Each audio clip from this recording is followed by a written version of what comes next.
దేవుని పరిశుద్ధ నామమునకు మహిమ కలుగునుగాక. ఈ ఉదయకాలాన దేవుని వాక్యాన్ని ధ్యానిద్దాం. 130వ కీర్తన మనం చూసినట్లయితే భక్తుడు ఏమంటాడంటే అది ఒక యాత్రా కీర్తనగా మనకి కనిపిస్తుంది. యాత్ర అనగా ఈ లోకంలో మనం యాత్రికులమును ప్రయాణికులమై ఉన్నాం. కనుక మనం ఈ కీర్తనను తప్పకుండా ధ్యానించాలి. అగాధ స్థలంలో నుండి నేను నీకు మొర్ర పెట్టుచున్నాను, ప్రభువా నా ఆర్తధ్వని వినుము. భక్తుడు తను చెప్పుకుంటున్నాడు, నాకున్న సమస్య, తనకున్న బాధ, తనకున్న వేదన భక్తుడు చెప్పుకుంటున్నాడు. నా ఆర్తధ్వని వినుము, అగాధ స్థలంలో నుండి నేను నీకు మొర్ర పెట్టుచున్నాను అంటాడు. తనను పట్టించుకునేవారు లేనప్పుడు, తన ఆక్రందన ఆర్తధ్వని ఎవరు విననప్పుడు భక్తుడు ఏం చేస్తున్నాడంటే దేవునికి తన ఆర్తధ్వనిని, తన ఆర్తనాధ్వనిని అలాగే అగాధ స్థలములో నుండి చెప్పుకుంటున్నాడు. ఎందుకు చెప్పుకుంటున్నాడు దేవునితో అంటే ఆ కింద వచనాల్లో చెప్తాడు, యెహోవా యొద్ద కృప దొరుకును, యెహోవా యొద్ద కనికరము దొరుకును, యెహోవా యొద్ద సంపూర్ణ విమోచన దొరుకును అంటాడు. యెహోవా యొద్ద ఏం దొరుకునంట? విమోచన, కరుణ, కటాక్షము, ఇంకేమంటాడు? కృప, యెహోవా యొద్ద కనికరము.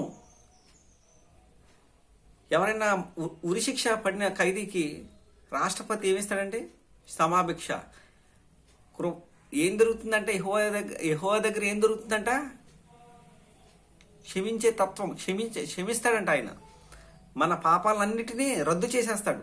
అందుకనే యెహోవా యొద్ద ఏం దొరుకుతుంది? కృప దొరుకుతుంది. యెహోవా యొద్ద కరుణ దొరుకుతుంది, కటాక్షం దొరుకుతుంది. ఇంకేం దొరుకుతుంది? క్షమాపణ. యెహోవా యొద్ద క్షమాపణ దొరుకును. మనం చేసే పాపాలని క్షమించగలిగిన దేవుడు ఈ భూమి మీద ఎవరైనా ఉన్నారు అంటే అది ప్రభు అయినా యేసుక్రీస్తు తప్ప మరి ఇంకెవరు చెప్పండి. అలాగే అంటాడు, యెహోవా యొద్ద విమోచన దొరుకును. మనం చేసే ప్రతి పాపం వల్ల మనం శిక్ష విధించబడాలి కనుక దేవుడు మన శిక్షను తప్పించడానికి ప్రభు యేసుక్రీస్తుని ఈ లోకానికి పంపించారు. భక్తుడు అంటున్నాడు కదా, విమోచన దొరుకును. విమోచన అంటే విడుదల, మన పాపం నుండి, మన శాపం నుండి, ఉగ్రత నుండి మనకు విమోచన దొరుకుతుంది. ఎక్కడ అంటే ప్రభు అయిన యేసుక్రీస్తు నందే మనకు విమోచన. మనము మనస్ఫూర్తిగా ఆయన్ను అడిగితే విమోచన, విడుదల, పాపం నుంచి, శాపం నుంచి, నరక శిక్ష నుంచి మనము తప్పించబడాలి అని మనము అడిగితే దేవుడికి సంపూర్ణంగా ఆ నరకము నుంచి, ఆ నరక శిక్ష నుంచి తప్పించడానికి సిద్ధంగా ఉన్నాడు. మనం చేయాల్సింది ఏంటంటే ప్రభు అయిన యేసుక్రీస్తు యందు విశ్వాసం ఉంచి ఆయన నామాన్ని ఒప్పుకొని ఆయన మార్గములో నడుస్తూ బాప్తిసం తీసుకుని ఆయన కొరకు సాక్షిగా జీవిస్తే నువ్వు మనందరం రక్షించబడతాం. ఇదే విధి, మానవ కోటికి ఇదే విధి. ప్రభు అయిన యేసుక్రీస్తు యందు విశ్వాసం ఉంచి ఆయన మార్గంలో నడుస్తూ baptized, then after you will for save. మనం రక్షించబడతాం ఆయన యందు విశ్వాసము ద్వారానే, ఆయన కృప చేతనే. ఇంకేమంటాడు? యెహోవా యొద్ద కృప దొరుకును. కృప అనేది ఎంత అమూల్యమైన మాట అంటే మనకి దేనికి అర్హులం కామో. ఉదాహరణకి మనం ఒక స్థానానికి అర్హులం కాము అనుకోండి.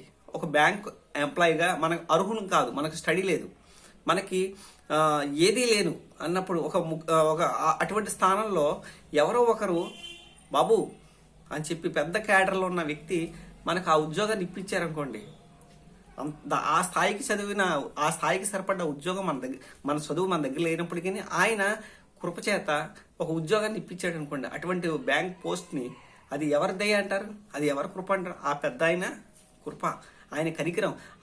ఆయన కనికరించాడు కాబట్టి అక్కడ ఆ ఉద్యోగం నేను లేదా ఆ వ్యక్తి పొందుకున్నాడు. అది కృప. అది మన వల్ల కాదు, అది దేవుని కృపావరమే అంటాడు. రక్షణ మీ వల్ల కాదు, అది దేవుని కృపావరం. ఎవరైతే ఆయన యందు విశ్వాసం ఉంచి ఆయన యందు మార్గములో నడుస్తారో, ఆయన అడుగుతారో ఆయన ధారాళంగా ఇవ్వడానికి ఆయన కృప సిద్ధంగా ఉన్నాడు. ఇంకేమంటాడు? నేను యెహోవా యందు ఏమంటాడంట?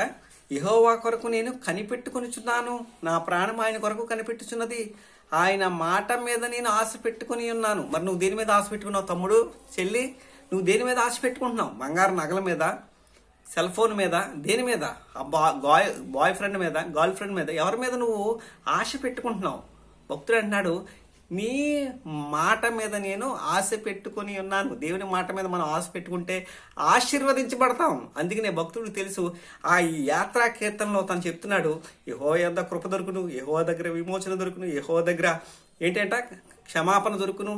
ఆయన మాట మీద నేను ఆశ పెట్టుకుని ఉన్నాను. ఈ ఉదయకాలన్నా నువ్వు నేను ఆశ పెట్టుకోవలసింది యేసుక్రీస్తు మీదే, యేసుక్రీస్తు వాక్యం మీదే. ఆ వాక్యాన్ని క్రియల్లో పెట్టాలనే తాపత్రయం నీకు నాకు ఉంటే దేవుడు నిన్ను నన్ను దీవించడానికి సిద్ధంగా ఉన్నాడని తెలియజేస్తూ ఈ ఉదయకాలన్న మీ Anand Kumar. God bless you each and every one. Thank you.